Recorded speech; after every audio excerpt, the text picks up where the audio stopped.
Kesehatan adalah modal paling utama dalam hidup ini. Kita hanya bisa beraktivitas, melakukan berbagai kegiatan dalam hidup ini hanya oleh karena kita memiliki sesuatu yang bernama sehat. Kecenderungan kita adalah baru merasakan pentingnya suatu nikmat kalau dia sudah berkurang atau bahkan hilang sama sekali dari diri kita. Kita baru merasakan pentingnya gigi kalau sedang sakit gigi. Kita baru merasakan pentingnya telinga kalau sudah tuli. Kita baru merasakan nikmatnya, benar-benar nikmat mata kalau sudah diserang penyakit buta. Sepanjang dia ada, normal, kita kadang-kadang kurang menjaga dan memeliharanya. Padahal Al-Quran telah mengingatkan kita, la in syakartum la azidannakum wa la in kafartum inna adzabi lasyadid. Kalau kamu pandai bersyukur dalam artian menjaga nikmat, menjaga karunia yang diberikan Allah kepadamu, aku akan tambah nikmat itu kepadamu. Tapi kalau kamu ingkar, kamu tidak pandai bersyukur, kamu tidak pandai menjaga dan memelihara nikmat itu, awas, azabku itu akan pedih adanya. Begitulah. Kesehatan ini menjadi modal utama. Kita melaksanakan puasa, selesai itu kita berangkat ke masjid melaksanakan sholat tarawih, kemudian tadarus Al-Quran, bahkan ibadah haji, jihad sekalipun hanya mungkin kita laksanakan kalau kita mempunyai sesuatu yang bernama sehat. Lawan dari sehat adalah sakit. Kita manusia terdiri dari dua elemen pokok, jasmani dan rohani. Kadang kita kehilangan keseimbangan, berpayah-payah kita mengurus rohani, berpayah-payah kita mengurus jasmani maksud saya. Satu hari 3 kali kita mandikan jasmani kita. Kita berikan pakaian yang bagus-bagus, parfum yang wangi-wangi, pakaian yang aksesoris yang mahal-mahal untuk keindahan jasmani. Pernahkah kita berpikir seperti itu untuk menambah keindahan rohani kita? Kita hiasi dengan sifat-sifat yang baik, dengan sabar, dengan ikhlas, dengan tawadu, dengan tasamuh, lapang dada, dan sebagainya. Begitu juga kalau kita bicara penyakit. Kita sibuk kalau diserang penyakit jasmani. Tetapi sesibuk itukah kalau rohani kita yang diserang penyakit? Al-Imam Al-Ghazali membagi penyakit itu dalam 2 macam. Pertama penyakit zahir, dan yang kedua penyakit batin, penyakit rohani. Apa perbedaan dari kedua penyakit ini? Yang pertama, penyakit zahir banyak dokternya. Apalagi di zaman spesialisasi sekarang ini, tinggal cari saja dokter ahlinya. Penyakit jantung ada dokternya, liver ada dokternya, paru-paru ada dokternya, ginjal ada dokternya, kulit ada dokternya. Penyakit zahir banyak sekali dokternya. Tapi penyakit batin, dokternya hanya agama dan kemauan yang kuat dari orang yang punya penyakit itu untuk mengobati diri.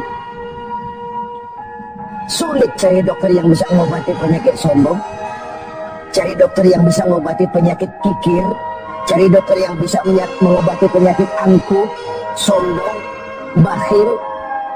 Agama dan kemauan yang kuat dari orang yang dihinggapi penyakit itu untuk memperbaiki diri melalui riyadhah, latihan dan latihan.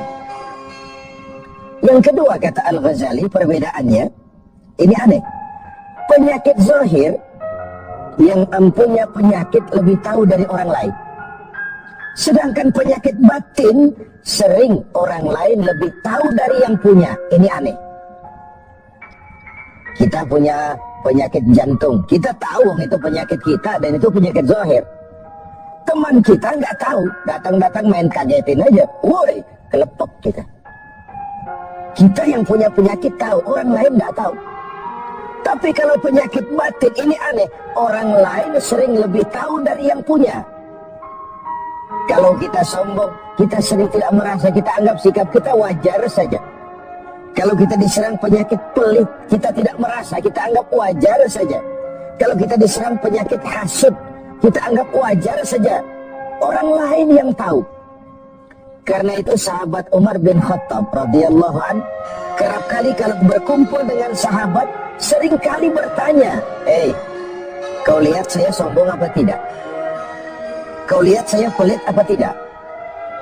Kau lihat pada tingkah laku saya ada tanda-tanda kekafiran atau tidak? Kalau orang lain memberitahu itu kepada beliau, bukan main senangnya hati beliau. Tidak jarang yang memberitahu itu diberikan hadiah oleh beliau. Ini bedanya kita dengan Sayyidina Umar. Kita diberitahu orang, marah bukan main, kenapa gue lo urusin, diri lo aja beresin. Jangankan kita mau bertanya, melakukan introspeksi tentang kekurangan-kekurangan kita, diberitahu orang pun kadang-kadang kita salah terima. Inilah penyakit batin. Dan yang ketiga, ini yang paling dahsyat. Sehebat-hebatnya penyakit zahir, penyakit jasmani, dia hanya merusak dunia. Paling-paling mati gitu saja. Tapi penyakit batin, penyakit rohani kalau diserang, merusak dunia, menghancurkan akhirat. Kita diserang kanker, mati, resiko dunia saja. Kena ginjal, mati, paru-paru, mati, darah tinggi, mati. Tapi tidak berakibat akhirat. Maksudnya tidak ada nanti penduduk neraka ditanya, kenapa kamu masuk neraka? Kanker, Pak. Tidak ada. Kenapa kamu masuk neraka? Tumor, Pak. Juga tidak. Yang menyebabkan masuk neraka itu penyakit rohani. Jadi kata Al-Ghazali, penyakit rohani itu kalau diserangnya kita, rusaklah dunia, hancurlah akhirat. Kita diserang penyakit sombong, di dunia dikucilkan dari pergaulan, di akhirat jelas juga tempatnya. Kita diserang penyakit kikir bin pelit. Di dunia siapa yang mau bergaul dengan orang pelit? Walaupun kita sendiri kadang-kadang pelit. Tapi di akhirat juga tempatnya jelas. Hasud, iri hati, menggerogoti amal sendiri. Di dunia kita sulit hidup karena senang lihat orang susah atau susah lihat orang senang. Itu kan tandanya hasud, iri, dengki. Lihat orang susah, senang. Lihat orang senang, susah. Di dunia saja sudah susah hidup, susah gemuk. Di akhirat jelas juga tempatnya. Karena itu kata Al-Ghazali, heran saya. Kalau diserang penyakit zahir, cepat-cepat kita lari ke dokter.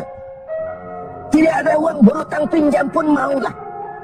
Diserang demam, diserang flu, diserang segala macam penyakit zahir. Panik, cepat lari ke dokter. Atau paling tidak puskesmas yang terdekat. Puskesmas tidak berhasil, cari ke rumah sakit umum. Rumah sakit umum masih gagal, cari dokter spesialis. Tidak ada ongkos, jual apa yang bisa dijual. Karena kita tidak kepengen diserang penyakit jasmani. Tapi kalau diserang penyakit rohani, kata Al-Ghazali, kita sering tenang-tenang saja. Padahal diserang penyakit rohani itu celaka dunia, hancur akhirat kita. Sehingga beliau menghimbau, kalau kita begitu bersungguh-sungguh mengobati penyakit jasmani yang kalau diserang hanya merusak kehidupan dunia, betapa kita tidak akan lebih bersungguh-sungguh mencari obat penangkal penyakit yang kalau diserangnya kita, rusaklah dunia, hancur jugalah akhirat kelak. Dengan puasa Ramadan, pada satu sisi kesehatan jasmani terjaga karena memberikan kesempatan istirahat kepada organ tubuh yang sudah bekerja seperti mesin 24 jam. Sementara jasmani diberikan kesempatan istirahat dengan makan dan minum yang teratur. Rohani dihiasi. Dengan puasa timbul sabarnya, dengan puasa timbul jujurnya, dengan puasa timbul ikhlasnya, dengan puasa timbul sikap rendah hatinya. Dihiasi dengan perhiasan-perhiasan yang menyehatkan rohani kita. Inilah mana ucapan Nabi, sumu tasihu, berpuasalah kau, niscaya kau akan sehat. Bukan sekedar sehat jasmani, tapi juga sehat rohani. Karena itu kita sering berbangga dengan perhiasan jasmani, dengan berbagai merek yang kita pamerkan kepada teman-teman kita. kita pakai jam tangan Rolex, kita pakai baju Versace, gilet Versace, kita pakai tas Louis Vuitton, berpayah-payah kita menghiasi jasmani kita. Sementara rohani kita merana, rohani kita sakit, rohani kita kering kerontang. Kita nyaris tidak pernah memberikan perhatian. Inilah Ramadan, nuansa di mana kita menumbuhkan keseimbangan antara pertumbuhan jasmani kita dengan kesehatan rohani kita. Kalau sehatlah jasmani dan sehatlah rohani, maka terciptalah keseimbangan, keindahan jasmani yang berpadu dengan keindahan rohani. Itulah bentuk yang kita dambakan dalam menjalani kehidupan ini. Semoga puasa yang kita laksanakan mengantarkan kita ke arah tumbuhnya kesehatan jasmani dan lebih-lebih lagi kesehatan